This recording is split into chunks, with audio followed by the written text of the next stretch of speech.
drive for me, but still worth it. If you're, frankly, if you're in Tri-State, you're gonna want to go to Fort Lee. No, man, without a doubt. And for you guys a little bit confused with the numbering system, it's mostly just for archiving stuff. Like, so basically within a season, you're going to have 3 of these every season. So it just kind of makes things easier for us to track, as well as kind of keep things a little bit more episodic, drive the storylines a little bit more. But nonetheless, we're going to have a battle between Central Jersey and North Jersey, with North Jersey's last riding son in this bracket being the gentleman of Third Day GG, Wraith, going up against Jakal here, who took a spill to Wishes in winner's quarters. So just to speak for how stacked this bracket is, because, you know, Jakal's one of our shining stars too, and, you know, he's in losers right now. So Wraith, former Bayonetta main in Smash 4, finds himself playing Snake and Mii Sword Fighter in this game currently, so that's definitely something we could potentially see. Jakal plays a lot of Pichu. Doesn't really play Pichu now anymore, but playing a lot of Wario and Wolf. Oh, Lord! Oh, my! Metal Gear coming through as the down throw to C4 gets the job done. A weapon to surpass Metal Gear indeed. Wraith rolling on through losers eighths at the expense of Jakal, perhaps, who has done well with this Wolf and certainly used it perhaps to the best of his abilities. I'm not really sure, but certainly Wraith will have something to say about that. And gets caught. Oh my gosh, that rocket is just that is a tricky yeah, man. It's so weird fighting against Snake, especially a character like Wolf. Wolf kind of has to get in your wheelhouse to hit you. So the thing about Snake that's great is that he has such great area of control. You know, you have to account for grenade, you have to account for C4, where C4 is, you know, how long the grenades are being cooked for. And my God, off to a very strong start right now, having a 2-stock 2-1 lead does Wraith right now. And that's just a nightmare for Wolves in general. I mean, you rely so much on making your matches a punch in the face contest that and it makes it even tougher when you practically have to cross the DMZ in order to just catch the guy. Yep, exactly, man. But right now, Jakal's doing a better job just kind of playing around grenades right now. Wraith hasn't really been in a position to pull the grenades. Now he finally does. Again, able to break through. Dash attack being a fantastic tool to cross up shields with Snake. Goes for the down throw, and that's kind of where Snake gets kind of crazy, man. Being able to down throw you where you have, you know, a C4 on one side, a grenade freshly about to blow up on the other.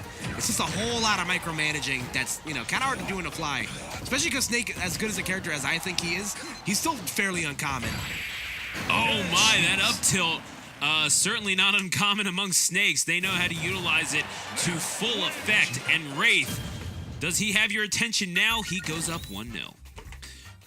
Yeah, man, and I'm really happy for Wraith. He's one of my good friends in the scene. So, you know, you kind of worry with your friends that made a DLC character in Smash 4 if the results are going to carry over. But he's actually a very like skilled fighting game player. He plays, you know, Dragon Ball Fighters. He plays Cross Tag. Like, he just loves fighting games. So he definitely has that like competitive instinct that when he puts his time into something, he can be very, very good at it. And also, I feel like it's also, you know, if Jakal wanted to, he could probably go Pichu and make things a lot harder. But I think he's trying to wean himself off to Pichu, even if it means kind of taking some lumps along the way, which is a good sign of growth. Yeah. But, and his, you know, his Wolf can definitely get the job done. But, you know, trying to learn on the fly in a matchup where you're probably not used to it, where somebody else probably is, can be a little difficult. But right now, has himself in the lead right now, which is important, because you don't want to trade with grenades with Snake if you're losing, because that just makes things a whole lot harder for you. Exactly. You're piling on damage that's unnecessary. You're getting yourself into a position where you're having to deal with knockback and just trying to get your feet back under you. And now... Ooh, that's the first instance of Nikita that we can talk about. Nikita being one of Snake's... Going from kind of a gimmicky tool in Brawl to one of Snake's like best edge guarding options in this game. Yeah. It's unbelievable, the stuff that I see some people do. And honestly... The really good ones make you wonder how in the world it ever misses. Like, it's honestly, just plugging away with the grenades. You know, I heard this is what World War II looked like. Yeah, no, this is how it's remembered in some parts of the world. You remember when the space alien animals came down with their giant blaster bayonets? Yeah. So finally, there's a reason we have Final Smash banned. All right, connects with the back throw. That's going to get the job done. So C4, yeah. C4's out. That's very important. So. Yeah, if he lands wrong, that's a... Oh, Wraith maybe getting just a little antsy, not quite satisfied with his placement of it, you could say. Ooh, and he's starting to fight back now, so... Yeah, no, and Jakal, definitely an improvement thus far. What has he caught on to, in your opinion? He's just doing a better job of just not trading with grenades. Because, like, when you're trading with grenades with Snake and you're losing, it just makes things so much harder for him. And he's also... It also looks like just... Wraith just kind of, like, stopped dropping as many grenades. Like, he's not playing around them as much as I think he was at the beginning of the last game. But nonetheless, continuing to press right now and has himself in a huge deficit right now. I mean, he basically said for 30 minutes, you can stop throwing those grenades. I'm just going to laser them to Oblivion and back, and maybe to Oblivion again. But Jakal looking for an up air, trying to challenge Snake high in the air. And as he evades the C4, but only for so long, one would think this could be tricky for Jakal now. This is how Wraith gets himself back into this matchup. Side B, straight into the arms of an explosive. And what a stock by Wraith. I mean, he's at 99%, 110 now, so perhaps not necessarily quote-unquote optimal. Yeah, but I feel like Snake kind of scoffs at that, because the big thing about Snake is just his like ability to survive for long periods of time. You know, he's a bigger character, and he doesn't have like the same you know, crazy like he still has the C4 like blow it up on yourself to keep yourself from getting stage techs. Ooh, Up smash gets the job done. Jakal, I mean, the early lead was just enough, and now the Wolf will be howling at the full moon tonight. Either way, Jakal goes up and ties it 1-1.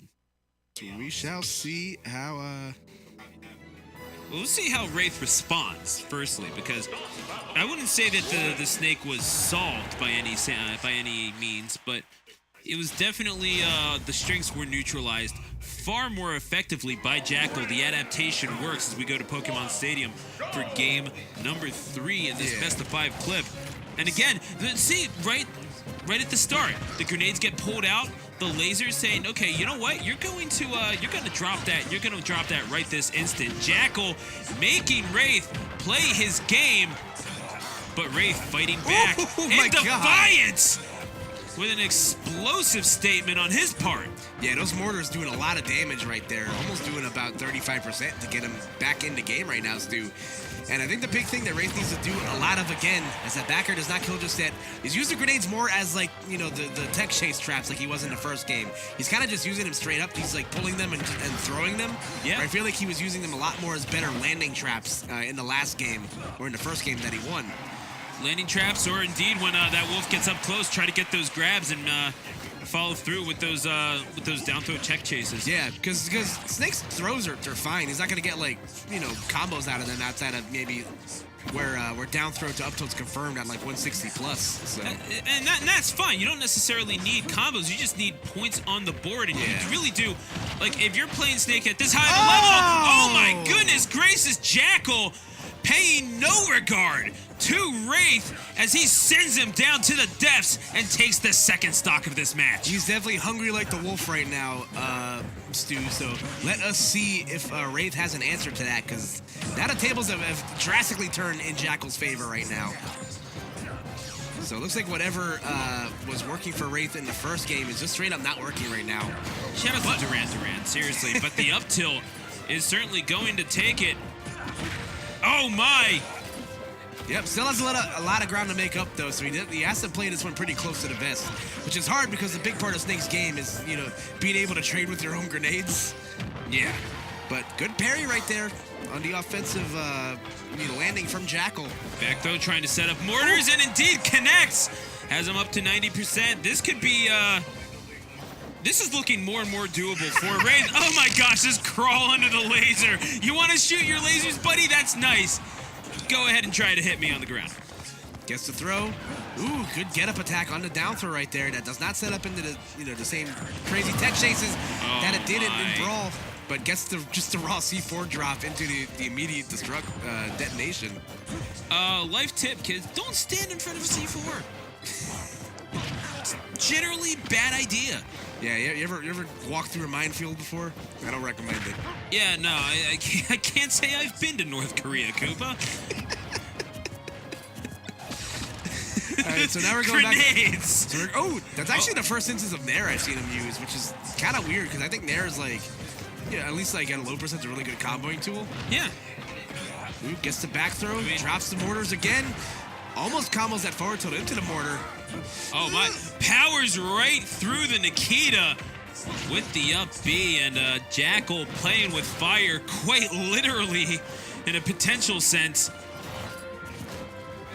Now C4 being dropped on the ground. We'll have to see if Jakal has made note of that. Parry the laser, as you do. Yeah, and again, the full stage camp game is definitely shown to benefit Jakal a lot more because he does have the added benefit of that gun.